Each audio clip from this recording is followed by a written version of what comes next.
Hello everyone, welcome back to channel. आज हम पढ़ेंगे कंपाइलर डिज़ाइन की यूनिट 3। तो दोस्तों, मैंने यूनिट 2 और यूनिट 1 ऑलरेडी कंप्लीट कर दिए चैनल पे। आपको बस डिस्क्रिप्शन में जाकर वो जो हमारी प्लेलिस्ट है उसे एक्सेस करना है और वहाँ से यूनिट 1 और यूनिट 2 पढ़ लेनी है, क्योंकि उसके अंदर मैंने सारे PYQs भी कराए हैं और जितने भी इंपॉर्टेंट टॉपिक है सारे कवर किए हैं, तो आपको वो भी पढ़ लेना है। आज हम इस वीडियो में पढ़ने वाले हैं यूनिट 3, वो भी पूरी, और इसके अंदर मैंने PYQs भी कराए हैं। जितने भी पिछले 3 साल में क्वेश्चन आए हैं मैंने सारे के सारे इसमें सॉल्व करा दिए हैं। इस यूनिट में करने का ये फ़ायदा है कि इसमें जो आंसर्स होते हैं वो काफ़ी छोटे होते हैं और जल्दी हो जाते हैं। बस आप उन्हें अगर समझ लोगे कैसे करना है तो आप ये यूनिट में बहुत जल्दी मार्क्स ले लोगे। और मैं ये भी बता दूंगा आपको कितने स्टेप्स पे कितने मार्क्स आपको मिल सकते हैं। तो काफ़ी रिक्वेस्ट आई थी कि यूनिट 3 भी अपलोड कर दो जल्दी से जल्दी, तो मैं कर दूंगा। अब देखो, अब है ना, इसमें हम टॉपिक्स कौन कौन से कवर कर रहे हैं। इसके अंदर ये जितने सारे टॉपिक्स मैंने लिख रखे हैं ना, सारे कवर कर रहा हूँ मैं इसमें। हमने जैसे ये AKTU 2020 और 21 का 10 मार्क्स का क्वेश्चन इसमें पास्ट ट्री पर आया था, वो कर रखा है। फिर हमने यहाँ पे 3 एड्रेस कोड है ना, इसमें सबसे इंपॉर्टेंट टॉपिक है। इसमें जितने भी हमारे क्वेश्चन हैं ऐसे मैं सारे के सारे जो हैं वो कवर कर दिए हैं। इसके अंदर जितने भी सॉल्यूशन है उन्हें बता दिया है और प्रैक्टिस क्वेश्चन भी आपके लिए दे दिए हैं जो आपको करने हैं, जो मैं आपको बताऊँगा कि इन्हें प्रैक्टिस करके देखना है। तो सब्सक्राइब कर लेना चैनल को और वीडियोस के लिए, और ज्वाइन कर लो टेलीग्राम चैनल कि अगर आपको नोट्स चाहिए तो वहाँ पे आपको मिल जाएंगे टेलीग्राम चैनल पे। तो चलो यूनिट को हम स्टार्ट करते हैं। तो हमारा पहला जो टॉपिक है वो है सिंटैक्स डायरेक्टेड ट्रांसलेशन। यही हमारी जो यूनिट है उसका नाम है, सिंटैक्स डायरेक्टेड ट्रांसलेशन। ये होता क्या है? तो देखो, अगर मैं स्टार्टिंग से बताऊं तो सबसे पहले हमारा जो फेस होता है कंपाइलर का वो होता है लेक्सिकल एनालाइजर। वहाँ से हमें क्या मिलते हैं? वहाँ से हमें सीक्वेंस ऑफ टोकन मिलते हैं, और वहाँ से वो जो सीक्वेंस ऑफ टोकन है वो सेकंड फेस में जाते हैं जो कि हमारा होता है सिंटैक्स एनालाइजर। सिंटैक्स एनालाइजर क्या करता है? उसे पार्स ट्री में कन्वर्ट करता है। अब पार्स ट्री हमारा सिमेंटिक एनालिसिस होता है ना, उसके अंदर आता है। अब सिमेंटिक उसके अंदर क्या करता है? वो चेक करता है ग्रामर, और उसके अंदर कोई अगर मिसमैच तो नहीं है। जैसे कि अगर मैं उसके अंदर ये है A=B+C, तो इसके अंदर चेक करेगा A हमारा इंटीजर होना चाहिए, ये तीनों के तीनों हमारे इंटीजर होनी चाहिए। लेकिन अगर इसमें से कोई एक फ्लोट या फिर कोई और दूसरा जैसे कि कैरेक्टर हो जाता है, तो वो क्या कैरेक्टर और इंटीजर प्लस होंगे? नहीं होंगे। तो यहाँ पर ये एरर तो नहीं देगा, लेकिन ये क्या करेगा? कैरेक्टर को पहले इंटीजर में कन्वर्ट करेगा, फिर उसकी जो ASCII वैल्यू होगी उससे प्लस करेगा। अगर आपको प्रोग्रामिंग आती है तो आपको ये कॉन्सेप्ट पता होगा। तो ये चेक कौन करता है? ये चेक करता है सिमेंटिक एनालाइजर। तो यही ये इसका यूज करके सिमेंटिक एनालाइजर चेक करता है इस चीज को। तो देखो इसके अंदर है ना, इन SDT along with the grammar we associated some informal notations and these notation are called semantic rules। so देखो SDT हमारी क्या होती है? इन दोनों का मिक्सअप होती है, ग्रामर और सिमेंटिक रूल्स का। so देखो ग्रामर इसके अंदर कौन सी होती है? CFG। और सिमेंटिक रूल मैं अभी आपको आगे बताऊंगा, और ये सिमेंटिक रूल के टाइप भी काफी इंपॉर्टेंट है, वो भी आपको आगे मैं अच्छे से डिटेल में बता दूंगा। तो देखो कभी कभी ये जो होता है ना सिंटैक्स डायरेक्टेड ट्रांसलेशन, ये 2 मार्क्स में पूछ लेते हैं आपसे, तो आपको ये डेफिनेशन लिखनी है और ये बना के आ जाना है, ठीक है। अब जनरलाइजेशन होता है ये हमारा CFG का, और with some semantic rules. The general approach to syntax directed translation is to construct a parse tree or a syntax tree and compute values of attribute at the node of the tree by visiting the same order। so इसका हमारा जो general approach क्या है इसका syntax directed translation का, कि हमें एक पार्स ट्री कंस्ट्रक्ट करना होता है या फिर सिंटैक्स ट्री कंस्ट्रक्ट करना होता है। ये दोनों ट्री मैं आगे आपको अच्छे से बताऊंगा, ये दोनों ट्री क्या क्या होते हैं, और कंप्यूट करना होता है वैल्यू जो हमारे एट्रीब्यूट्स हैं उनकी, ठीक है। तो हम एट्रीब्यूट्स के भी टाइप पढ़ेंगे। तो आपको सिंटैक्स डायरेक्टेड ट्रांसलेशन समझ में आ गया होगा। ये इसके अंदर हमारा ये मिक्सअप होता है ग्रामर और सिमेंटिक रूल्स का, ठीक है। आपको ये अच्छे से पढ़ लेना है और अगर क्वेश्चन आता है तो आप लिख दोगे आराम से। अब देखो SDT के जो हमारे रूल्स होते हैं वो इन 3 चीजों से मिलकर बने होते हैं। इसके अंदर पहला होता है हमारा लेक्सिकल वैल्यूज, फिर होते हैं कॉन्स्टेंट्स, फिर attribute associated with non terminal in their definition, ठीक है। Non terminal, constant and lexical value. So अभी मैं इन सबको आगे अच्छे से बताऊंगा, तो आपको रूल्स देख लेने, तीनों से बने। अब देखो सिमेंटिक रूल्स के हमारे 2 टाइप्स होते हैं, सिंटैक्स डायरेक्टेड डेफिनेशन और सिंटैक्स डायरेक्टेड ट्रांसलेशन स्कीम।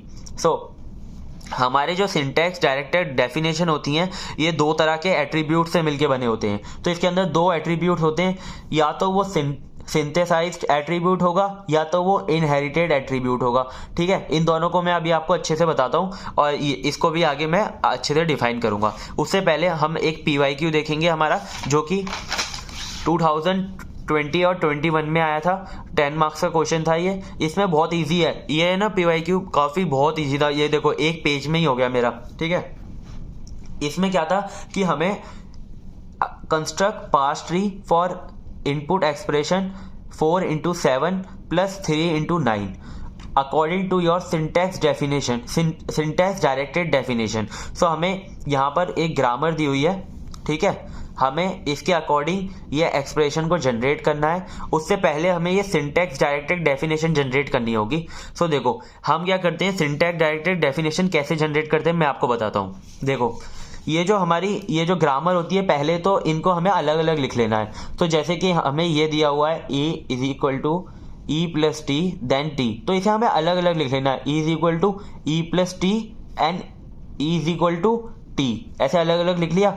और फिर हमें इस ब्रेसिस के अंदर इसको ऐसे ओपन करके लिखना है। अब इसे ओपन कैसे करके लिखते हैं, बस इसके आगे ना एक वैल्यू लगा देना, डॉट वैल्यू, इसकी जो वैल्यू है is equal to E dot value plus T dot value, ऐसे ही ये सारे लिख देने हैं। इसको हम कहते हैं सिमेंटिक रूल। इसमें बस एक चेंज क्या आता है, जो हमें लास्ट में नंबर मिल रहा है ना, नंबर, तो नंबर बस हमें क्या लिखना है, नंबर डॉट लेक्स वैल्यू, जो हमें लेक्सिकल वैल्यू मिली होगी, जो कि नंबर हमारा वो होता है कांस्टेंट, तो हमें लेक्सिकल वैल्यू मिली होगी।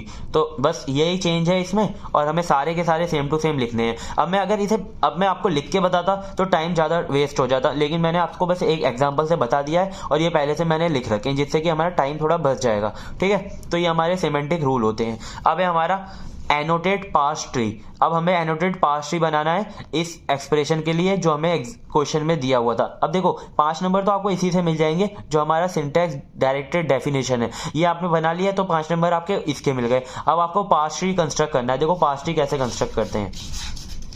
पार्स ट्री के लिए कुछ भी नहीं है, बस जो हमारा ये ग्रामर है ना, प्रोडक्शन रूल, जो रूल होता है, इससे हमें जनरेट करना है। सबसे पहले स्टार्टिंग में हमारा ई है, तो ई, सो ई से हमें क्या मिलेगा, ई से हमें मिलेगा ई प्लस टी।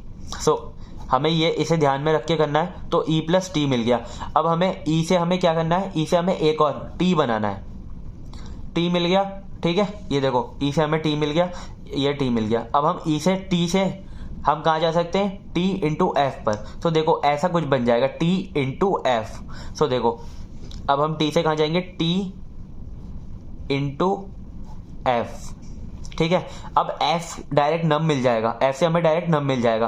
तो देखो यहाँ पर हम क्या करेंगे, हमें नम मिल जाएगा। हमें कौन सा नम चाहिए, इस जगह पर हमें चाहिए 7। थोड़ा सा इसमें लॉजिक भी लगाना है, तो मतलब अगर बिल्कुल रूल के हिसाब से चलोगे तो नहीं बन पाएगा, थोड़ा बहुत लॉजिक भी लगाना है एक्सप्रेशन को देख देख के कि हमें कैसे बनाना है। अब हमें t से क्या मिल सकता है, t से हमें f मिल सकता है, तो हमें यहाँ पे f लिखना है। फिर हमें f से हमें नम मिलेगा, फिर हमें यहाँ पे नम कौन सा है, 4, तो हमें यहाँ पे 4 ले लेना है, और यहाँ पे मल्टीप्लाई आ गया। तो देखो 4 इंटू 7 हमारा बन गया है, तो यहाँ पर हमें ई प्लस टी मिला था। देखो हमें ई प्लस टी मिल गया। जैसे हमने टी यहाँ पर कंस्ट्रक्ट किया, अब ऐसे ही कंस्ट्रक्ट हम 3 इंटू 9 के लिए कर देंगे।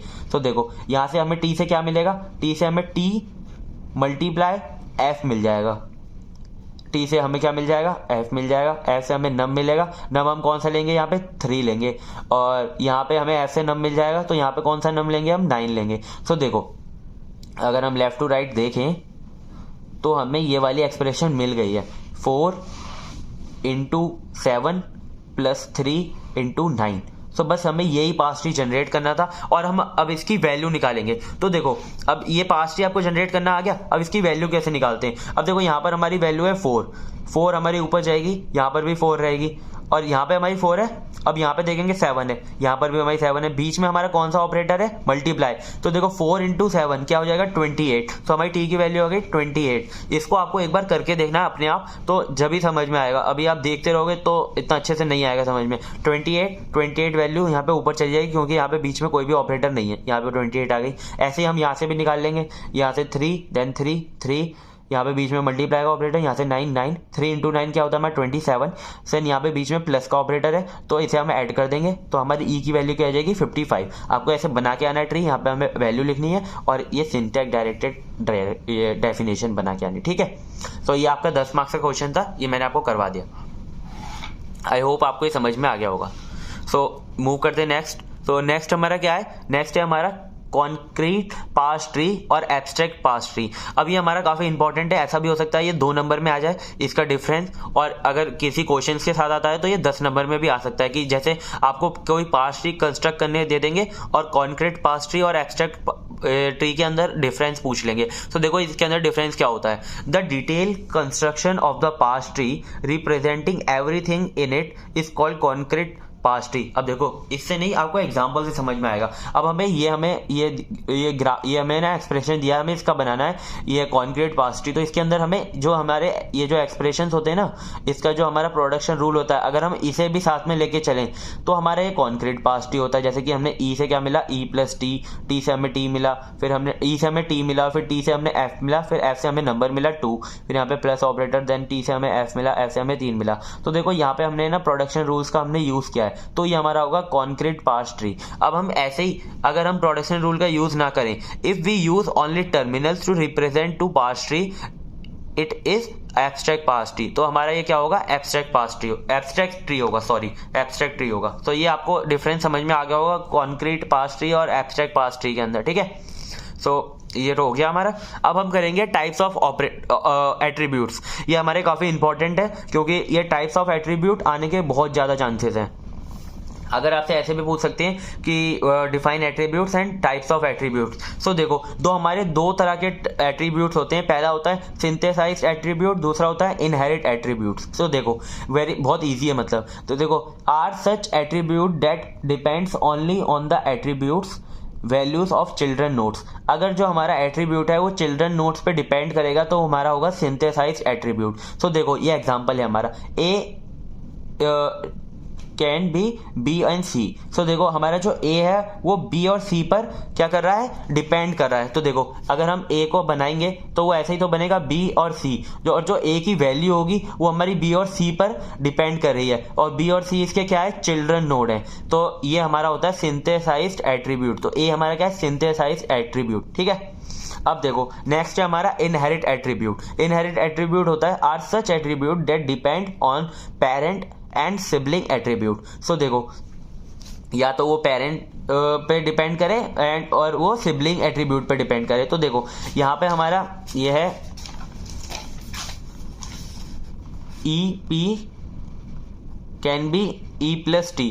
तो यहाँ पे ई पी हमारा पेरेंट नोड है और ये टी हमारा क्या है, टी हमारा है सिबलिंग नोड। तो देखो ई हमारा किस पे डिपेंड कर रहा है, ई हमारा डिपेंड करेगा पेरेंट नोड पे और सिबलिंग नोड पे, ठीक है। आपको आ गया होगा समझ में, ठीक है। तो देखो एक तो ये पेरेंट नोड पे डिपेंड कर सकता है, अगर कोई और दूसरा एग्जांपल होगा वो सिबलिंग पे डिपेंड कर रहा होगा तो वो भी हमारा इनहेरिट एट्रीब्यूट होगा। इनहेरिट का मतलब ही क्या होता है कि हम जब प्रॉपर्टी अपने पेरेंट्स से ऑब्टेन कर रहे होते हैं, ठीक है।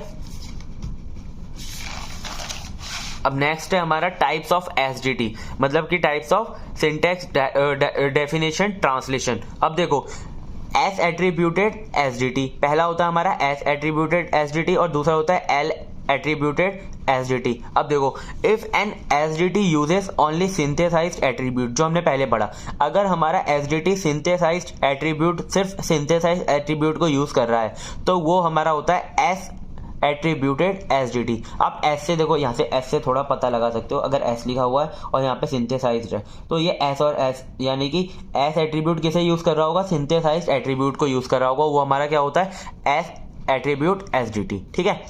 S attribute SDT are evaluated in bottom up parsing. ये हमारा किस में इवेल्युएट होता है, बॉटम अप पार्सिंग में इवेल्युएट होता है। As the value of the parent node depend upon the value of child node. तो जैसा कि मैंने आपको सिंथेसाइज्ड एट्रीब्यूट में बताया था कि हमारी जो पेरेंट नोड की वैल्यू है वो चिल्ड्रन नोड पे डिपेंड करनी चाहिए, तो हमारा वो होता है सिंथेसाइज्ड एट्रीब्यूट। और जो हमारा एसडीटी सिंथेसाइज्ड एट्रीब्यूट को यूज करता है वो हमारा एस एट्रीब्यूटेड एसडीटी होता है। तो हमारा नेक्स्ट एसडीटी जो टाइप है वो है एल एट्रीब्यूटेड एसडीटी। अब हमारा एल एट्रीब्यूटेड एसडीटी क्या होता है? If an SDT uses both, अगर वो सिंथेसाइज एट्रीब्यूट को भी यूज करे और इनहेरिट एट्रीब्यूट को भी यूज करे विद अ रिस्ट्रिक्शन। अब इसके अंदर एक रिस्ट्रिक्शन है, that inherit attribute can inherit values from left sibling only. अब जो इनहेरिट एट्रीब्यूट होता है वो उसकी प्रॉपर्टी क्या होती है कि वो या तो अपने पेरेंट्स से कुछ वैल्यूज को इनहेरिट करेगा या फिर वो अपनी सिबलिंग से कुछ वैल्यूज को इनहेरिट करेगा। तो इसके अंदर एक रिस्ट्रिक्शन है कि हमारा जो इनहेरिट वैल्यू होगी वो सिर्फ लेफ्ट सिबलिंग से जो वैल्यू है उसे इनहेरिट करेगी। ठीक है, अब देखो it is called L attributed SDT. आपको समझ में आ गया होगा, जो एट्रीब्यूट हमारा सिंथेसाइज एट्रीब्यूट, जो हमारा एसडीटी सिंथेसाइज एट्रीब्यूट को यूज करता है वो हमारा एस एट्रीब्यूट एसडीटी होता है, और जो हमारा एसडीटी सिंथेसाइज एट्रीब्यूट और इनहेरिट एट्रीब्यूट दोनों को यूज करता है विद सम रिस्ट्रिक्शन वो हमारा एल एट्रीब्यूटेड एसडीटी होता है। ठीक है, अब हम इसे ऐसे बना सकते हैं, जो सारा मतलब कि दोनों यूज करता है वो हमारा एल एसडीटी हो गया, और जो हमारा ये सिंथेसाइज यूज करता है वो हमारा एस एट्रीब्यूटेड हो गया। ऐसे हम सर्कल बना सकते हैं, इसी के अंदर ही आता है क्योंकि ये सिंथेसाइज एट्रीब्यूट भी यूज करता है। ठीक है, तो आपको ये समझ में आ गया होगा आई होप। अब हम मूव करते हैं नेक्स्ट। सो नेक्स्ट हमारा काफ़ी इंपॉर्टेंट टॉपिक है, ये हमारा मतलब इस यूनिट का काफ़ी इंपॉर्टेंट टॉपिक है। यहाँ से हमारा जो इंपॉर्टेंट फेज है यूनिट का वो स्टार्ट हो जाता है, इंटरमीडिएट कोड। सो देखो इंटरमीडिएट कोड क्या होता है हमारा? इंटरमीडिएट कोड हमारा होता है फोर्थ फेज ऑफ कंपाइलर। सो इससे पहले हमारा आता है सिमेंटिक एनालाइजर, इसके बाद आता है हमारा code optimiser. So intermediate code क्या करता है? Intermediate code generator is the fourth phase of compiler which take parse tree. इसके जो इनपुट में आता है वो पार्स ट्री आता है from semantic phase and generate intermediate code as output. और ये क्या करता है? इंटरमीडिएट कोड को जनरेट करता है। अब इंटरमीडिएट कोड क्या होता है हमारा? जो मशीन इंडिपेंडेंट होता है, वो किसी मशीन पे लाई नहीं करता है। Intermediate code is used to generate machine code. It lies between high level language and the machine level language. So देखो ये हमारा बीच में होता है हाई लेवल लैंग्वेज और मशीन लेवल लैंग्वेज के। अब देखो इंटरमीडिएट कोड को हमें रिप्रेजेंट करने के कुछ टाइप्स हैं। सो देखो इंटरमीडिएट कोड को रिप्रेजेंट करने के हमारे दो टाइप होते हैं, एक तो होता है हमारा लीनियर फॉर्म, दूसरा होता है हमारा ट्री फॉर्म। सो देखो इंटरमीडिएट कोड के लिए हमने एक एग्जांपल ले रखा है, a plus B multiply a plus B. ये हमारी एक्सप्रेशन है, इसको हम रिप्रेजेंट करके देखेंगे different form of intermediate code. So देखो सबसे पहला है हमारा postfix notation. Postfix notation आपको आता होगा पहले से, ये तो हम मतलब डीएसएम में भी पढ़ा है हमने और डा में भी शायद पढ़ा है। तो देखो पोस्ट फिक्स नोटेशन में हमारा जो ऑपरेटर होता है ना वो ऑपरेंड्स के बाद में आता है। तो ये देखो a plus B, A B पहले साथ में लिख दिए और ऑपरेटर हमने बाद में लिख दिया। फिर a प्लस बी प्लस सी, तो पहले हमने इन दोनों को लिया होगा a प्लस बी, फिर हमने ऑपरेटर को आगे ले गए, फिर हमने सी को इसके साथ मैच किया और मल्टीप्लाई को इसके साथ आगे ले गए। तो आपको ये समझ में आ गया। अब देखो 3 एड्रेस कोड, मैं आपको इन सबको है ना आगे अभी डीप में बताने वाला हूँ, तो अभी मैं आपको बस ओवरव्यू देख रहा हूँ ये दिखते कैसे हैं। अब देखो 3 एड्रेस कोड इससे थोड़ा सा इजी वे होता है हमारा। जैसे T1 is equal to a plus B, हमने एक जो टेम्परेरी हमारा जो ये वेरिएबल है इसमें असाइन कर दिया a प्लस बी, और हमारा T2 यानी कि T2 हमने दे दिया a प्लस बी। ये वाला a प्लस बी हमारा हो गया T1, ये वाला a प्लस बी हो गया हमारा T2। अब हम T3 क्या लेंगे? T2 प्लस सी, यानी कि T2 प्लस सी ये हो गया हमारा T3, और T4 हमारा क्या हो जाएगा? ये दोनों की मल्टीप्लाई, यानी कि ये पूरा हो गया T1 और ये पूरा हो गया हमारा T3, T1 इंटू T3। और ऐसे ही हमारा सिंटेक्स ट्री होता है कि हमारे जो ऑपरेटर होते हैं उनको यूज़ करता है और हमारे जो टर्मिनल होते हैं उनको यूज़ करता है। तो देखो ये पहले हमने मल्टीप्लाई लिया सबसे टॉप में क्योंकि बीचों बीच आ रहा है, और फिर ये ना मतलब पोस्ट फिक्स का यूज़ करता है। पहले जैसे ये आ रहा है मल्टीप्लाई तो पहले इसको ले लिया, फिर 2 प्लस हमारे इनको ले लिए, फिर इनके साथ मतलब ये सिंटेक्स ट्री अभी आपको मैं आगे बताऊंगा। DAG ये इससे भी छोटा होता है, जैसे कि ये डुप्लीकेसी नहीं लेता है। जैसे कि यहाँ पर a प्लस बी, ये देखो ये वाला और ये वाला सिमिलर है, तो देखो इसने इससे ये डायरेक्ट कनेक्ट कर दिया। ठीक है, DAG अभी आप आगे वाली यूनिट में जो आने वाली यूनिट है उनमें अच्छे से पढ़ोगे DAG क्या होता है। ये हमारी फॉर्म्स होती हैं इंटरमीडिएट। तो अभी भी अगर आपको इंटरमीडिएट कोड पूछता है तो पहले आपको ये लिखनी है सारी थ्योरी और ये वाला बना के आना है फ्लो चार्ट जरूर। ठीक है, नेक्स्ट सो नेक्स्ट है हमारा पोस्टफिक्स नोटेशन। तो मतलब अभी जो मैंने आपको एक्सप्लेन किया ना यहाँ पे, तो ये वाले अब मैं एक एक करके एक्सप्लेन करूँगा। सो पोस्टफिक्स नोटेशन ये हमारा पहला फॉर्म होता है इंटरमीडिएट कोड को रिप्रेजेंट करने का। Postfix notation are also known as reverse Polish notation. It is type of translation in which the operator should placed after its operand. जैसा कि मैंने बताया था, ये हमारा जैसे एक एग्जाम्पल है। अब देखो इसमें है ना, ये एग्जाम्पल को मैं सॉल्व करके बताता हूँ। a plus B multiply C. सो देखो ये सबसे पहले जो अंदर वाले हैं ना, इनको हम पोस्टफिक्स में कन्वर्ट करते हैं, A B then plus multiply C. अब ये हमारा एक बन गया, एक हमारा ये बन गया। तो देखो ए बी प्लस सी और मल्टीप्लाई आगे, ये हमारा सॉल्व हो गया। ये हमारा होता है पोस्टफिक्स नोटेशन। ये आपको आता होगा क्योंकि बहुत ईजी है ये। अब देखो, अब है हमारा ये पार्स ट्री और सिंटेक्स ट्री हमारा 2022 और 23 में पूछा गया था।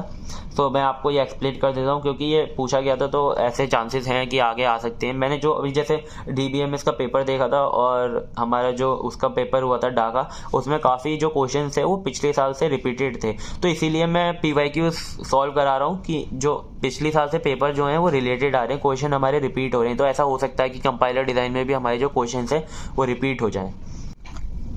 सो अब हम देखेंगे यहाँ पे parse tree and syntax tree. तो देखो ये पार्स ट्री और सिंटेक्स ट्री हमारा 2022 और 23 में पूछा गया है। तो देखो अब parse tree is an order tree in which जो left hand side of the production is represent the parent node. तो देखो अभी हमारा जो प्रोडक्शन लिख कर आता है वो ऐसे ही आता है ना, प्लस टी। तो हमारा ये जो लेफ्ट साइड है ये हमारा पेरेंट नोड को रिप्रेजेंट करता है, और जो हमारे राइट साइड वाला होता है वो हमारा चिल्ड्रन को रिप्रेजेंट करता है। तो ये हमारा पार्स ट्री होता है, काफ़ी इजी होता है, ये आपको पता भी होगा पहले से। अब हम देखेंगे सिंटेक्स ट्री। सिंटेक्स ट्री क्या होता है, जैसे कि इसके अंदर हम ET ये सब यूज़ करते हैं ना, जो हमारे प्रोडक्शन रूल में यूज़ होते हैं। हम इसके अंदर सिंटेक्स ट्री में कुछ भी ऐसा यूज़ नहीं करते। इसके अंदर हम सिर्फ ऑपरेटर यूज़ करेंगे और कीवर्ड का यूज़ करेंगे। तो देखो इसका जो पार्स ट्री है वो ऐसा बनता है, ऑपरेटर और हमारे ये जो टर्मिनल्स हैं इनको यूज़ करके, ठीक है। अब हम नेक्स्ट देखते हैं हमारा 3 एड्रेस कोड। ये हमारा जो थर्ड फॉर्म है रिप्रेजेंट करने का, किसे, इंटरमीडिएट कोड को। ये काफ़ी इंपॉर्टेंट है क्योंकि पिछले साल से हर बार क्वेश्चन आता है 3 एड्रेस कोड पे, हर बार आया है, इस बार भी पक्का आएगा। अब देखो अब कौन सा है वो नहीं पता, लेकिन मैं यहाँ पे सारे के सारे इसके फॉर्म आपको सॉल्व कराऊंगा। सो देखो 3 एड्रेस कोड क्या होता है। 3 address code is a type of representation of intermediate code. A statement should not involve more than 3 reference. अब जो इसकी स्टेटमेंट होगी उसके अंदर 3 से ज़्यादा रेफरेंस नहीं होंगे। अब इस रेफरेंस कौन कौन से होते हैं इसके अंदर, 3, 2 for operands and 1 for result. 2 हमारे ऑपरेंट्स के लिए होते हैं और एक हमारा रिजल्ट के लिए होता है। Is known as 3 address statement and a sequence of 3 address statement is known as 3 address code. अगर हम बहुत सारे 3 एड्रेस स्टेटमेंट को मिक्स कर देंगे तो हमें क्या मिल जाएगा, 3 एड्रेस कोड मिल जाएगा। अब देखो ये इजी टू जनरेट होता है and can be easily converted to machine code. तो ये हमारा मतलब बेस्ट फॉर्म आप कह सकते हो 3 एड्रेस कोड को, जिससे जो हमारा इजी टू जनरेट होता है और इजीली कन्वर्ट भी हो जाता है मशीन कोड में। अब देखो इसका एग्जाम्पल है यहाँ पर, A is equal to B plus CD। So हम इसका 3 एड्रेस कोड कैसे लिखेंगे मैं आपको बताता हूँ यहाँ पे। So A is equal to B plus CD। इसके अंदर हम सबसे पहले क्या करेंगे, ये जो हमारी स्टेटमेंट है इसको एक टेम्प में डाल देंगे। So T1 is equal to B plus C, ये हमारी एक टेम्प में आ गई। अब हम इस पूरी स्टेटमेंट को एक टेम्प में डालेंगे। तो देखो T2 इज इक्वल टू, तो हम B प्लस C की जगह T1 यूज कर सकते हैं प्लस D। तो ये हमारी एक टेम्प में आ गई। तो ये T2 में कन्वर्ट हो गई ये पूरी की पूरी जो एक्सप्रेशन थी। तो हम ऐसे लिख सकते हैं A is equal to T2। तो ये हमारा क्या हो गया, 3 एड्रेस कोड हो गया। ये हमारा 3 एड्रेस कोड हो गया और ये हमारी 3 एड्रेस स्टेटमेंट्स है, ठीक है। आपको आ गया होगा समझ में। अब देखो next, representation of 3 address code. अब हमारे जो 3 एड्रेस कोड है वो भी 3 तरह से रिप्रेजेंट होते हैं। पहला होता है हमारा क्वाड्रपल, फिर होता है हमारा ट्रिपल्स, फिर होता है हमारा इनडायरेक्ट ट्रिपल्स। सो देखो ये हम तीनों को अभी हम सब अच्छे से समझेंगे, फिर इसके ऊपर हम एक एग्जांपल भी करेंगे। तो सबसे पहला होता है हमारा quadruples. So it is a structure with consist of 4 field. So जैसे कि क्वाड्रपल लिखा हुआ है तो ये हमारा कंसिस्ट करता है 4 फील्ड से। सो 4 फील्ड इसके अंदर कौन कौन सी होती है, पहली फील्ड होती है हमारी OP जो कि हमारा ऑपरेटर होता है। सेकंड होती है हमारी आर्ग्यूमेंट 1 आर्ग्यूमेंट 1 हमारा ऑपरेंड 1 होता है, फिर होती है हमारा आर्ग्यूमेंट 2 जो कि हमारा सेकंड ऑपरेंड होता है, फिर होता है हमारा एक रिजल्ट जो कि हमारा रिजल्ट ही होता है। ठीक है, ये हमारा होता है क्वाड्रपल। अब देखो क्वाड्रपल, ट्रिपल और इनडायरेक्ट ट्रिपल, इन तीनों के तीनों पे मैं आपको एक एक एग्जाम्पल कराऊंगा, और जो एग्जाम्पल है ना वो पिछले साल के क्वेश्चन पेपर में आया हुआ है, तो मैं उसी को सॉल्व कराऊंगा जिससे कि हमारा जो क्वेश्चन पेपर का क्वेश्चन है वो भी सॉल्व हो जाए और आपको समझ में भी आ जाए। ये जो हमारा क्वेश्चन है वो हमारा 2022 और 23 में आया है, 10 मार्क्स में आया था ये वाला क्वेश्चन। सो आप देख सकते हो ये a is equal to B multiply minus C plus B multiply minus C, इसको हमें इन तीनों की तीनों फॉर्म में रिप्रेजेंट करना था। तो मैं एक एक पहले फॉर्म समझाऊंगा और ये एग्जांपल सॉल्व करके बताऊंगा। तो देखो क्वाड्रपल हम कैसे करते हैं, तो सब में क्या होता है, सबसे पहले आपको 3 एड्रेस कोड तो जनरेट करना ही पड़ता है सबका। तो देखो हम इसका 3 एड्रेस कोड कैसे जनरेट करेंगे।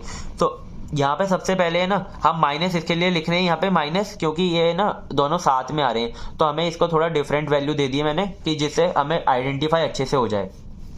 अगर साथ में 2 ऑपरेटर आते हैं तो कॉन्ट्रैक्ट्स होते।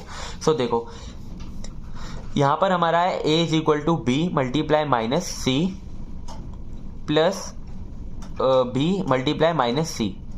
सो सबसे पहले हम इसका 3 एड्रेस कोड कैसे लिखते हैं वो देखो। 3 एड्रेस कोड में सबसे पहले है ना हम ये जो माइनस सी है इसे एक टेम्प वेरिएबल में डाल देंगे, t1 is equal to minus C. ठीक है, और अब है ना ये मैंने आपके एक्सप्लेनेशन के लिए लिखा है कि हम माइनस, अब हम ये जो है ना b इंटू माइनस सी, इसको हम कैसे लिख सकते हैं, यहाँ पर हम माइनस सी की जगह t1 यूज कर सकते हैं। तो हम दूसरा टेम्प बनाएंगे और उसके अंदर b इंटू t1 लिखेंगे। तो जैसे कि हमने यहाँ पे लिखा है b इंटू t1, ये आपको समझ में आ गया होगा। देखो समझ में आ रहा है ना। एक बार एक काम करना है, मैं जैसे कर रहा हूँ ना उसके साथ साथ आप खुद भी कर लो, क्योंकि आपको ये पहले खुद ही बना के देख लो 3 एड्रेस इसका कोड, अगर आप बना पा रहे हो तो सही है, वरना आप फिर देखो इसे। ठीक है, ये आपने बना लिया।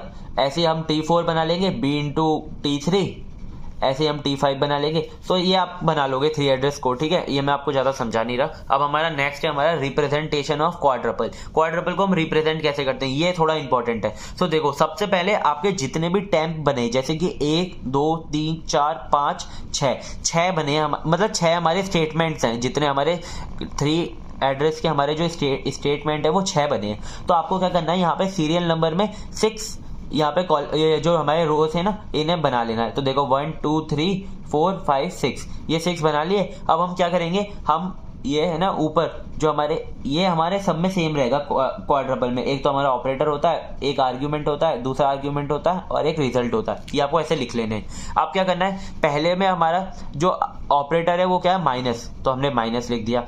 आर्ग्यूमेंट 1 क्या है सी, तो सी लिख दिया। अब ये हमारा t1 क्या है, हमारा रिजल्ट है, तो देखो हमने t1 रिजल्ट में डाल दिया। ऐसे हमें सबके हमें यहाँ पे फिलअप करने हैं। तो देखो यहाँ पे सेकंड में हमारा आर्ग्यूमेंट क्या है, हमारा ये मल्टीप्लाई, तो हमने आर्ग्यूमेंट मल्टीप्लाई लिख दिया। फिर हमारा आर्ग्यूमेंट 1 क्या है b, तो आर्ग्यूमेंट b हमने यहाँ पे लिख दिया। फिर हमारा t1 क्या है दूसरा आर्ग्यूमेंट, तो हमने यहाँ पे लिख दिया। रिजल्ट में क्या है t2, तो हमने t2 यहाँ पे लिख दिया। ऐसे ही फिलअप करना है। अब आप ये टेबल देख लो, ये आप फिलअप कर लोगे। ठीक है, बस सी वाला बता देता हूँ एक बार। सी वाला हमारा देखो यहाँ पे ये जो है ना आर्ग्यूमेंट, इसमें आपका ऑपरेटर आपको दिख नहीं रहा होगा कोई, लेकिन ये जो इज इक्वल टू है ना ये भी इसमें ऑपरेटर है, तो हमने इज इक्वल टू यहाँ पे ऑपरेटर में डाल दिया। फाइनल जो हमारा रिजल्ट आ रहा है, और हमारा आर्ग्यूमेंट क्या है t5, तो हमने t5 आर्ग्यूमेंट में डाल दिया। और हमारा रिजल्ट क्या आ रहा है a, तो हमारा रिजल्ट a में डाल दिया। ये आपको अच्छे से समझ में आ गया होगा। ठीक है, अब चलो नेक्स्ट मूव करते हैं।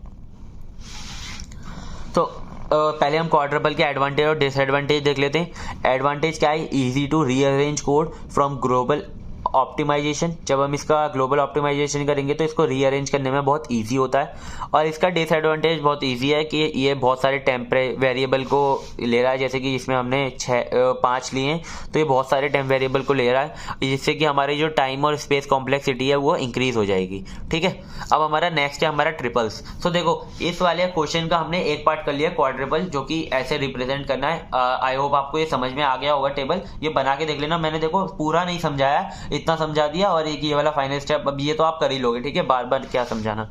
अब देखो ट्रिपल्स क्या होता है, इट कंसिस्ट ऑफ 3 फील्ड। जैसे कि नाम से ट्रिपल्स है तो 3 फील्ड ये कंसिस्ट करता है। एक होता है हमारा ऑपरेटर, एक होता है हमारा आर्ग्यूमेंट 1 और एक होता है हमारा आर्ग्यूमेंट 2। इसके अंदर रिजल्ट नहीं होता है। ठीक है, this representation does not make use of extra temporary variable. ये हमारा ज्यादा टेम्परेरी वेरिएबल्स नहीं बनवाता है। To represent a single operation instant when a reference to another triple value. ये क्या करेगा, जब उसका ऐसा वेरिएबल कोई आएगा ना तो वो दूसरी वैल्यू को ये क्या करेगा, रेफरेंस कर देगा। अभी देखो, अभी ये इतना अच्छे से समझ में नहीं आ रहा होगा, जब मैं अभी ये समझाऊंगा ना एग्जांपल करके तो आपको अच्छे से समझ में आ जाएगा।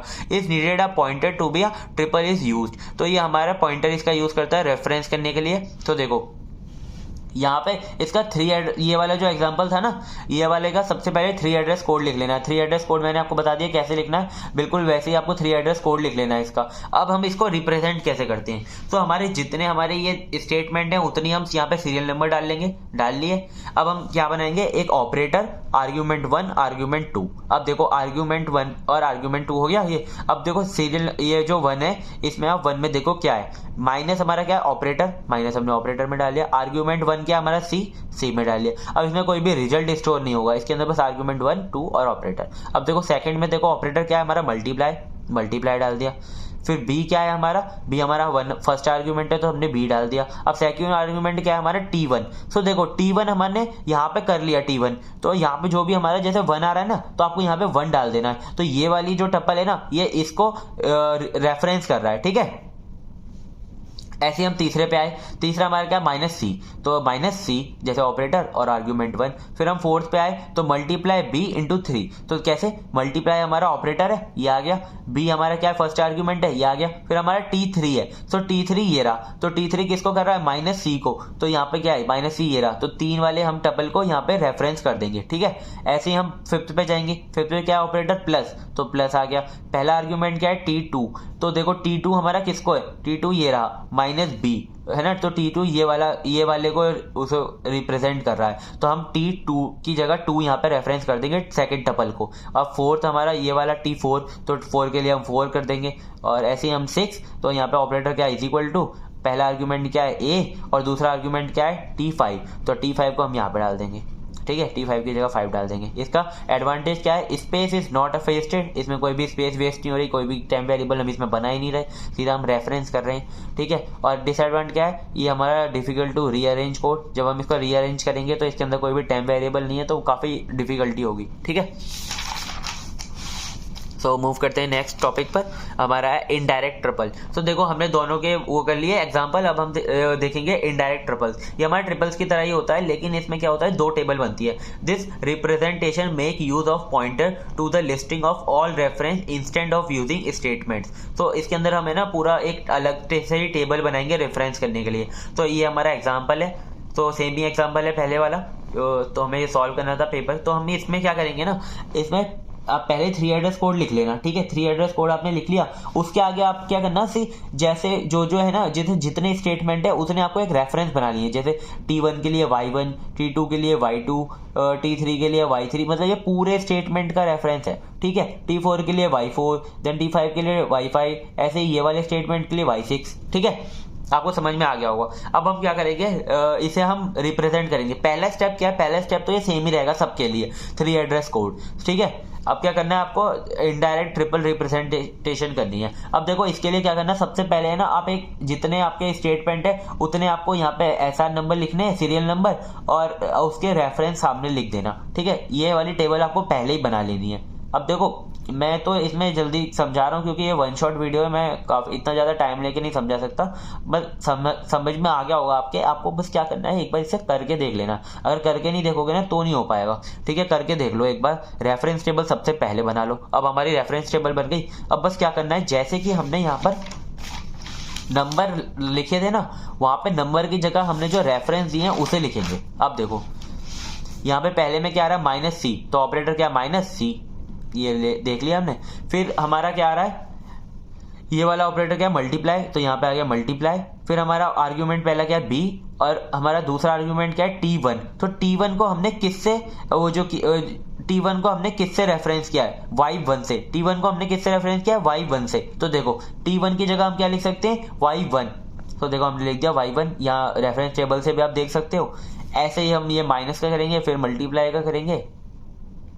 सो देखो ये सारा सिमिलर है, बस वहाँ पे नंबर की जगह जो रेफरेंस हुआ है उसे लिख देना है। जैसे कि आपने यहाँ पे 2 और 4 लिखा था, ऐसे हम यहाँ पे y2 एंड y4 लिख देंगे जो हमारा रेफरेंस हुआ है। ठीक है, बहुत ईजी है, ये हमारा सबसे ईजी है और हर बार क्वेश्चन पेपर में आता है। ठीक है, ये वाला तो क्वेश्चन मैंने आपको करवा दिया है। ठीक है, इसका जो एडवांटेज है ये क्या है, स्टेटमेंट कैन बी मूव, इसकी स्टेटमेंट मूव हो सकती है क्योंकि हम रेफरेंस टेबल अलग से बना रहे हैं, और इसके अंदर 2 मेमोरी एक्सेस, ये हमारा डिसएडवांटेज है क्योंकि 2 टेबल बन रही है ना।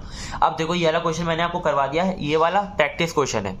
ये वाला क्वेश्चन 2021 एंड 22 में आया था 10 मार्क्स में। ठीक है, ये 10 मार्क्स का क्वेश्चन है, आपको ये अपने आप करके देखना है। ठीक है, एक बार आपको अपने आप करके देखना है, अगर नहीं होता तो नीचे टेलीग्राम जो चैनल है उसे ज्वाइन कर लेना, उसमें मैं ग्रुप बना दूंगा, आप उस पर शेयर कर देना ये वाला क्वेश्चन अगर आपसे ना हो तो। और इस पर है ना जो चैनल है उस पर मैं इसका सॉल्यूशन भी प्रोवाइड करा दूंगा अगर आपसे नहीं होता तो, आप कमेंट कर देना।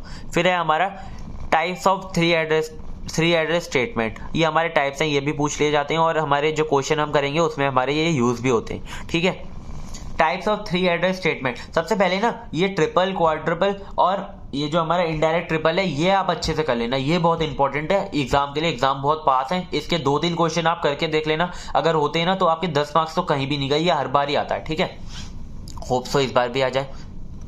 तो देखो हमारा ये टाइप्स ऑफ 3 स्टेटमेंट क्या होते हैं। सबसे पहला होता है हमारा असाइनमेंट स्टेटमेंट। तो देखो x is equal to Y, Y operand z।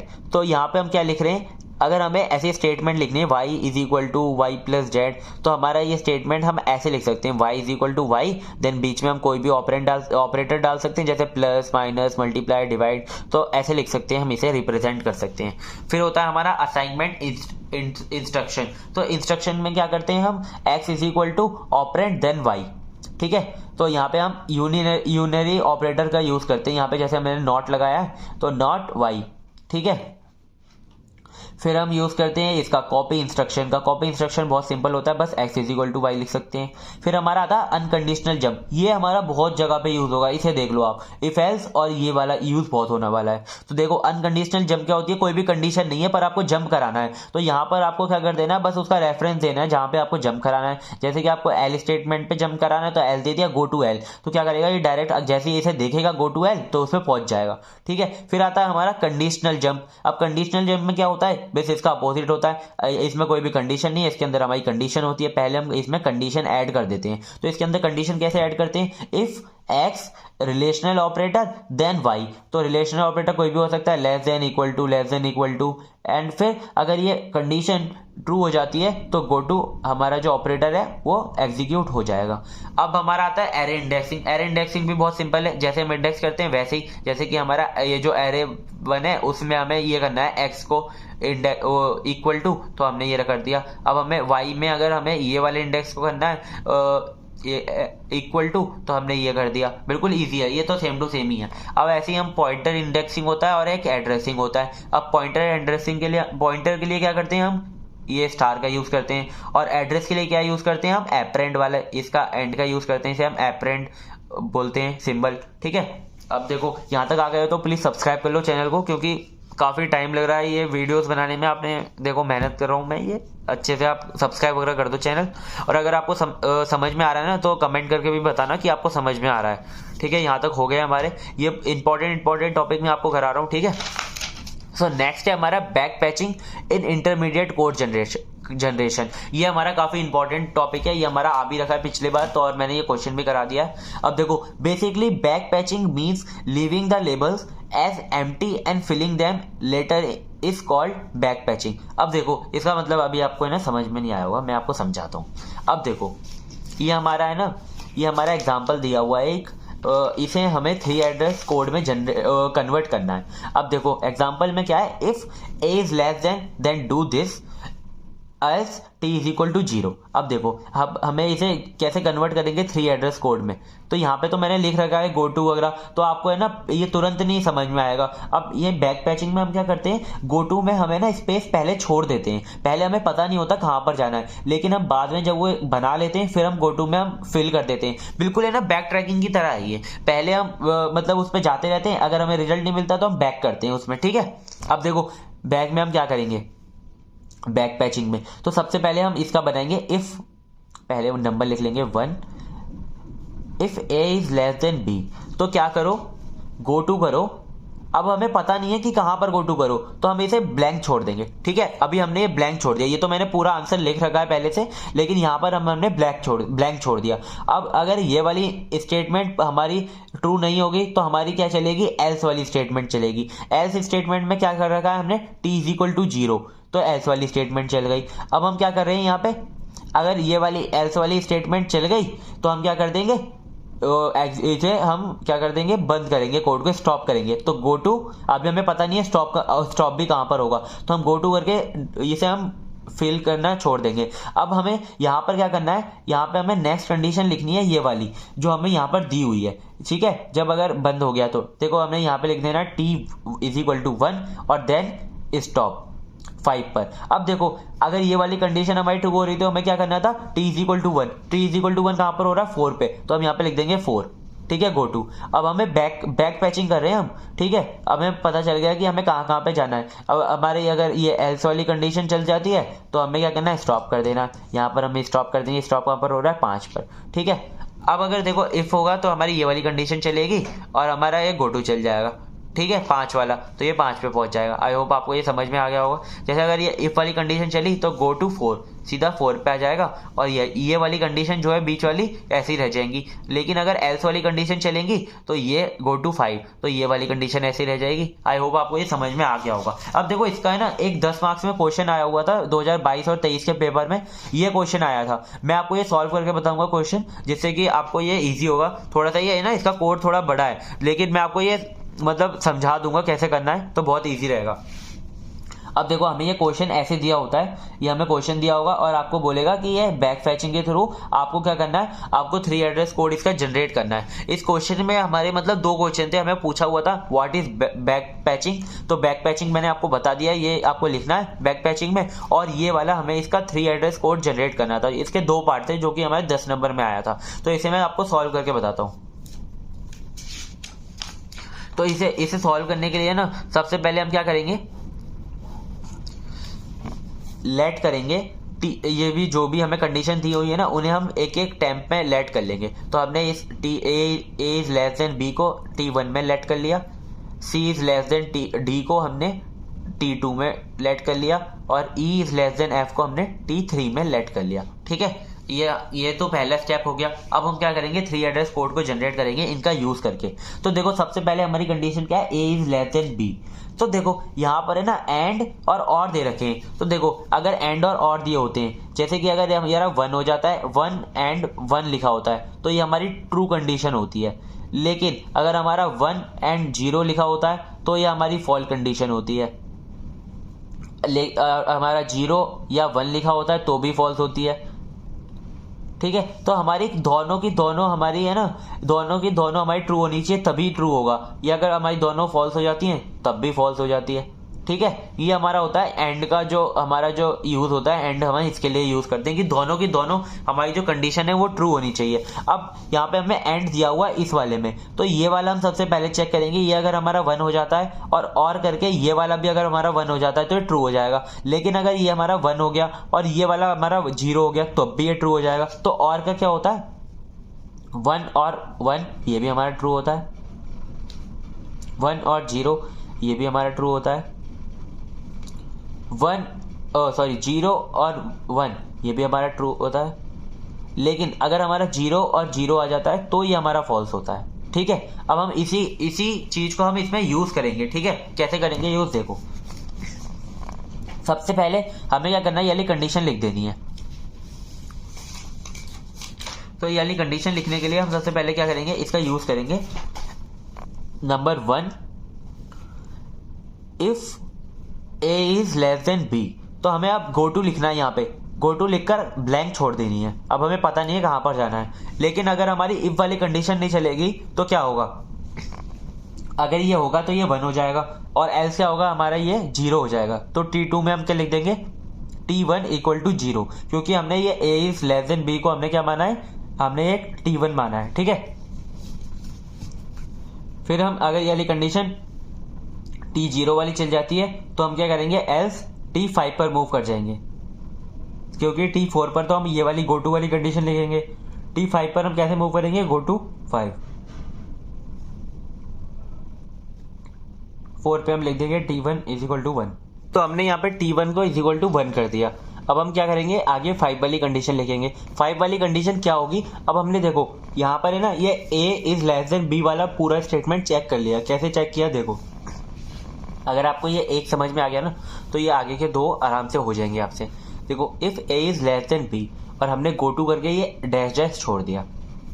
अगर ये वाली कंडीशन नहीं चलती तो T1 को हमें क्या करना पड़ेगा, 0 करना पड़ेगा। हमने 0 कर दिया।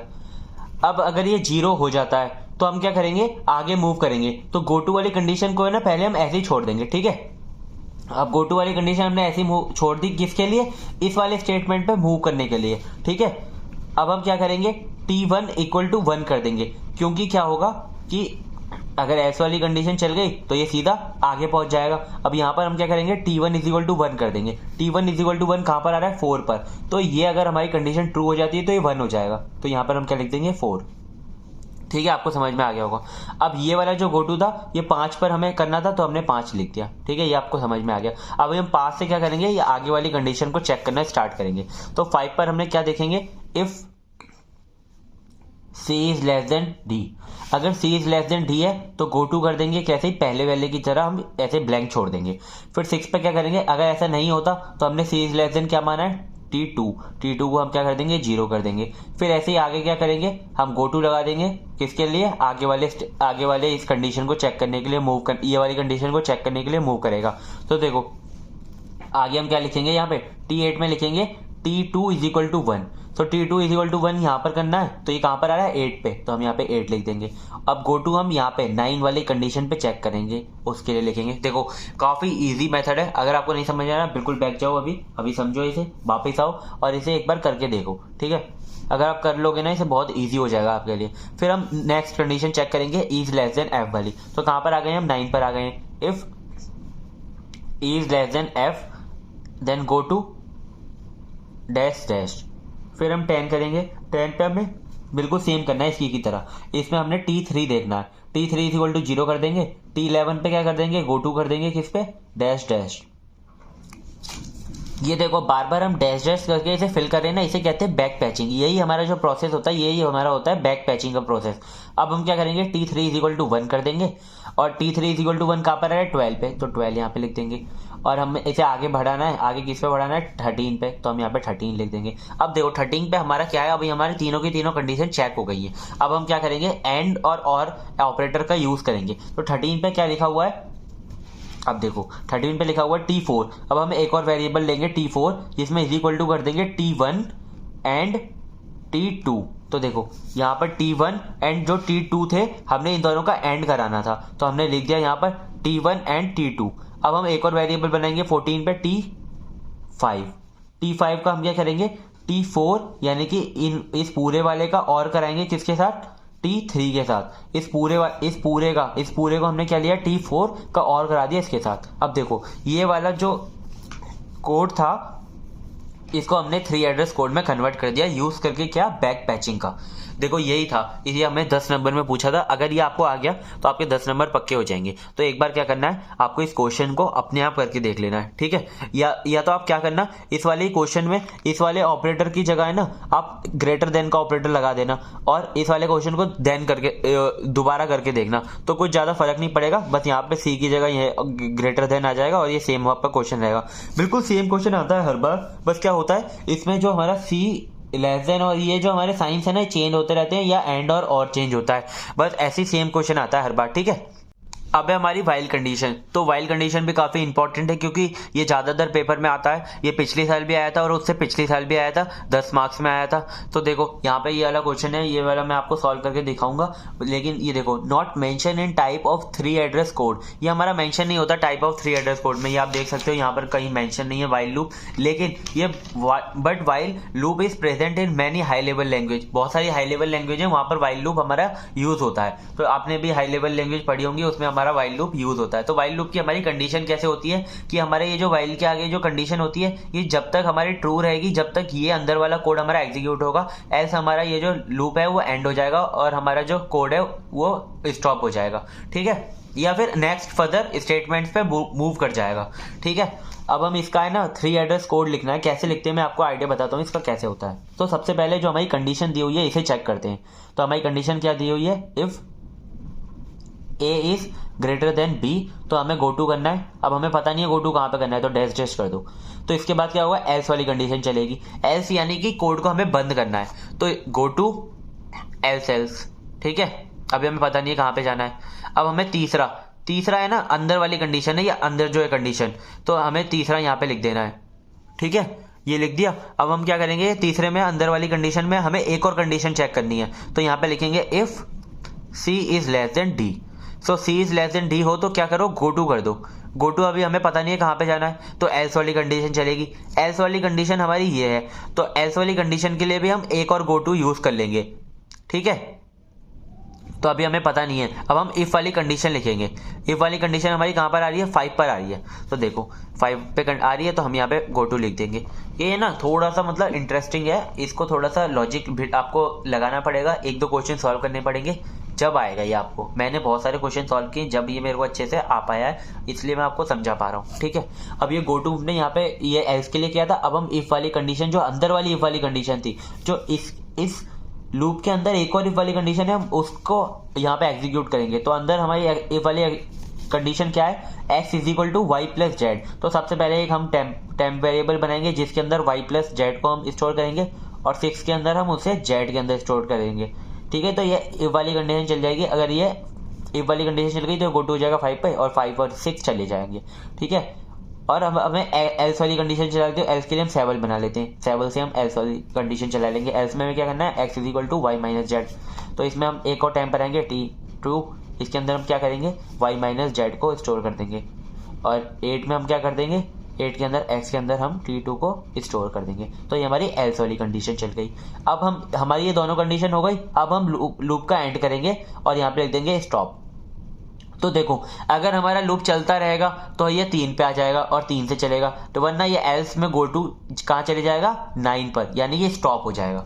तो ये हमारा वाइल लूप का 3 एड्रेस कोड था। आप एक बार इसे देख लो, इससे गो थ्रू हो जाओ, और एक बार ये आपको क्या करना है, देखो स्ट्रिक्टली बता रहा हूँ, ये प्लीज़ एक बार कर लेना अपने आप, क्योंकि ये आएगा कोड में, ये आएगा पेपर में, पक्का आएगा ये वाला कोड। ठीक है, नेक्स्ट हमारा जो है वो लास्ट है। अब देखो ये वाली जो है ना स्विच केस स्टेटमेंट, ये भी हमारी 2020 और 21 में आया था। तो स्विच स्टेटमेंट भी वाइल लूप की तरह हमारा हाई लेवल लैंग्वेज में यूज होता है, लेकिन 3 एड्रेस कोड में टाइप्स में ये हमारा मेंशन नहीं है। तो देखो अब हम आपको स्विच केस को भी सॉल्व करना बताऊंगा। इसकी तो बहुत इजी ट्रिक है जो आपको सॉल्व, बस आपको अगर गो टू फंक्शन आ गया ना, बैक पैचिंग करना आ गया, तो आप ये सारे के सारे क्वेश्चन कर लोगे। और देखो इसका सॉल्यूशन कितना छोटा सा होता है, आपको अगर सॉल्यूशन कर लोगे तो आपका टाइम भी बचेगा, पेपर में आप और क्वेश्चन पे अपना ध्यान दे पाओगे, अपने 10 मार्क्स सिक्योर करके। ठीक है, तो देखो ये वाला हमें स्विच स्टेटमेंट दिया होता है, इसमें बस क्या चेंजेस होते हैं, या तो प्लस की जगह यहाँ पे माइनस आ जाता है, एक तो हमारी कंडीशन यहाँ पे चेंज हो जाती है बस। ठीक है, तो देखो स्विच केस आपने अगर पढ़ा है तो बहुत सही है, वरना मैं आया हूँ तो आपको बता के जाता हूँ। देखो स्विच केस है ना हमारा प्रोग्रामिंग में यूज होता है, ये हमारी एक कंडीशन, हमारी जो कंडीशन चेक करने वाली टेक्निक होती है। इसके अंदर क्या होता है कि हमें ना यहाँ पर एक चेकिंग के लिए स्टेटमेंट डालते हैं। तो देखो यहाँ पर है ना, इस वाले को ये क्या करेगा, पूरे को एक में लेगा। ठीक है, P और Q को प्लस करेगा सबसे पहले। अगर P और Q प्लस होकर इन केस जो है ना, जैसे कि अगर 1 आ जाता है तो ये वाला केस चलेगा, अगर 2 आ जाता है तो ये वाला केस चलेगा, अगर 3 आ जाता है तो ये वाला केस चलेगा। अगर इनमें से कोई भी नहीं आता तो ये डिफॉल्ट केस होता है, ये अपने आप चल जाता है। ठीक है, और स्विच केस के अंदर हमारी एक प्रॉपर्टी होती है, हर केस के बाद शायद ब्रेक होता है। ठीक है, तो वो क्या करेगा, अगर ये वाला केस चल गया तो ये बाहर आ जाएगा। ठीक है, तुरंत बाहर आ जाएगा सब में से। अगर ये 1 एग्जीक्यूट हो गया तो ये बाहर आ जाएगा, ये एग्जीक्यूट हो गया तो बाहर आ जाएगा, ये एग्जीक्यूट हो गया तो बाहर आ जाएगा, कोई भी एक चलेगा इसमें से। ठीक है, तो सबसे पहले क्या करेगा, इसको प्लस करके चेक करेगा कि इसमें से कौन सा इसमें से मैच हो रहा है। तो स्विच केस आपको लगभग समझ में आ गया होगा, अगर आपने प्रोग्रामिंग करी है तो आपको स्विच केस पहले से आता होगा, वरना मैंने आपको बता दिया स्विच केस कैसे काम करता है। ठीक है, अरे यार इंजीनियर, तुम सॉफ्टवेयर इंजीनियरिंग तो हो तो प्रोग्रामिंग तो करी होगी, तो स्विच केस तो आता ही होगा। तो देखो इसमें ना हम 3 एड्रेस कोड इसे कैसे जनरेट करते हैं। तो सबसे पहले जो हमारी ये वाली कंडीशन होती है ना, इसे ऊपर वाले टेम्प में सबसे पहले लिख देंगे, T is equal to P plus Q, ये हमने सबसे पहले लिख दिया। ठीक है, अब हम क्या करेंगे, ये जो हमारे केसेस दिए हुए हैं इन्हें चेक करेंगे, जितने भी हमारे केसेस दिए हुए हैं इसके अंदर हमारे 3 केसेस दिए हुए हैं, तो हम तीनों की तीनों केसेस को हम चेक करेंगे। इफ अब हमारा टी को तो चेक करेंगे, टी इक्वल टू अगर हमारा हो जाता है 1, अगर टी इक्वल टू हमारा 1 हो गया तो गो टू कर दो। अभी हमें पता नहीं है गो टू कहाँ पे करना है, तो हमने डैश छोड़ दिया, बैक पैचिंग करेंगे, ठीक है। If T is equal to 2 हो जाता है तो गो टू कर दो, पर हमें पता नहीं है कहाँ पे गो टू करना है। If T is equal to 3 हो जाता है तो गो टू कर दो, ठीक है। अब हम इसमें से कोई भी केस नहीं चला तो गो टू कर दो, किसके लिए, डिफॉल्ट केस के लिए, ठीक है। अभी हम बताएंगे डिफॉल्ट केस कहाँ पे हमें लिखना है। तो सबसे पहले है ना, हम इन जो है ना ये T1 वाला केस इसे लिखेंगे, तो यहाँ पे लिखेंगे 6, और T1 वाला केस लिखेंगे तो यहाँ पे हम 6 लिख देंगे T1 में, ठीक है। तो टी में हम टी जो हमारा केस 1 था ना, टी अगर 1 के इक्वल होता है तो हम ये वाला करेंगे। तो 1 में क्या करना है, x is equal to X plus 1 करना है, तो हम क्या कर देंगे यहाँ पे 6 पे क्या लिख देंगे, x is equal to X plus 1, ठीक है। बहुत ईजी है। ऐसे ही हम अगर यहाँ पे हमारा कांस्टेंट नहीं होता, अगर हमारा यहाँ पे भी कोई हमारा टर्मिनल या मतलब वेरिएबल होता तो हम क्या करते, एक और टेम्प बनाते, फिर हम x को स्टोर करते, ठीक है। अब हम क्या करेंगे, 7 पे हमें स्टॉप करना है तो गो टू कर देंगे। अब हमें पता नहीं है ना स्टॉप कहाँ पे हो रहा है, तो अभी हम बैक पैचिंग से हमें लेंगे। फिर हम 8 पे हम क्या करेंगे, दूसरी वाली कंडीशन, तो 8 पे आ रही है तो हमने 8 लिख दिया। 8 पे हमें क्या करना है, y इज इक्वल टू 2 करना है, तो देखो यहाँ पे लिख देंगे y is equal to Y plus 2। बहुत ईजी है, बहुत ईजी, ठीक है। अब हमें 9 पे इसे स्टॉप करना है तो गो टू कर देंगे, अभी पता नहीं कहाँ पे स्टॉप होगा। फिर हमें 10 पे क्या करेंगे, ये वाली कंडीशन चेक करेंगे, तो हमने यहाँ पे 10 लिख दिया। तो यहाँ पे हम क्या करेंगे, ये कंडीशन क्या है, Z is equal to Z plus 3, Z is equal to Z plus 3, ठीक है। फिर हम क्या कर देंगे, गो टू कर देंगे, क्योंकि हमें ये बंद करना है, तो गो टू कर दिया, ठीक है। अब हम क्या करेंगे, इन तीनों केस में से अगर कोई भी केस फुलफिल नहीं होता तो ये वाला गो टू चलेगा। तो ये वाला गो टू हमारा किसके लिए चलेगा, डिफॉल्ट के लिए। तो हम यहाँ पे 12th पे लिखेंगे डिफॉल्ट, तो यहाँ पे हम क्या करेंगे, 12th लिख देंगे, 12th वाले स्टेटमेंट पे पहुंच जाए डायरेक्ट। तो 12th वाले स्टेटमेंट में हम डिफॉल्ट वाला चलाएंगे, c is equal to c minus 1, और क्या कर देंगे, स्टॉप कर देंगे, गो टू। तो ये हमारा लास्ट था, और यहाँ पे हम स्टॉप बनाने के एक 14 पे स्टॉप। तो देखो जितने भी अब हमारे गो टू बचे ना वो हमारे स्टॉप वाले ही बचे, तो सब पे हम क्या कर लिख देंगे, 14 लिख देंगे बैक पैचिंग करके, ठीक है। ये हमारे कॉन्सेप्ट है बैक पैचिंग का। बैक पैचिंग तो आपको अच्छे से समझ में आए। ये देखो स्विच केस हमारा ऐसे बनता है, ठीक है। मैंने आपको अच्छे से बता दिया, एक एक स्टेप बिल्कुल अच्छे से बताया, स्विच केस को भी पहले समझा दिया और ये भी आपको करके बता दिया। और ये वाला क्वेश्चन हमारा 2020 और 21 का, तो यहाँ पे हमारे क्या है कि हमारी यूनिट जो 3 है वो कंप्लीट हो गई है, और हमने इसके यूनिट 3 के साथ हमने क्या कर लिया, पिछले 3 साल के जितने भी क्वेश्चन थे हमने सारे के सारे सॉल्व कर लिए। और अगर आपको और वीडियोस देखनी है ना तो आप डिस्क्रिप्शन में प्लेलिस्ट आपको मिल जाएगी, आप उसे चेकआउट करो। और अगर आपको नोट्स चाहिए तो डिस्क्रिप्शन में आपको टेलीग्राम चैनल का ज्वाइन लिंक मिलेगा, आपको उसे ज्वाइन करना है और वहाँ से आपको नोट्स ले लेने हैं, क्योंकि रिवीजन भी इंपॉर्टेंट है। जो भी इसमें थ्योरी है जैसे कि टाइप्स ऑफ एसजीटी और टाइप्स ऑफ एट्रीब्यूट्स वगैरह है ना, वो थ्योरीज में आता है, तो आपको वो थ्योरीज भी रिफर करनी है और उसे भी थोड़ा याद करना है। न्यूमेरिकल तो आते ही है, अगर न्यूमेरिकल नहीं आया, अगर थ्योरी बेस्ड पेपर बना तो आपको थ्योरी काफ़ी हेल्प करेगी। और सब्सक्राइब कर लो चैनल को, क्योंकि काफ़ी मेहनत कर रहा हूँ यार मैं। और अगर आपको और वीडियोस देखनी है तो चैनल पे आप देख सकते हो, फर्दर कंटेंट आता रहेगा, ठीक है। So thank you so much, मिलते हैं नेक्स्ट वीडियो में।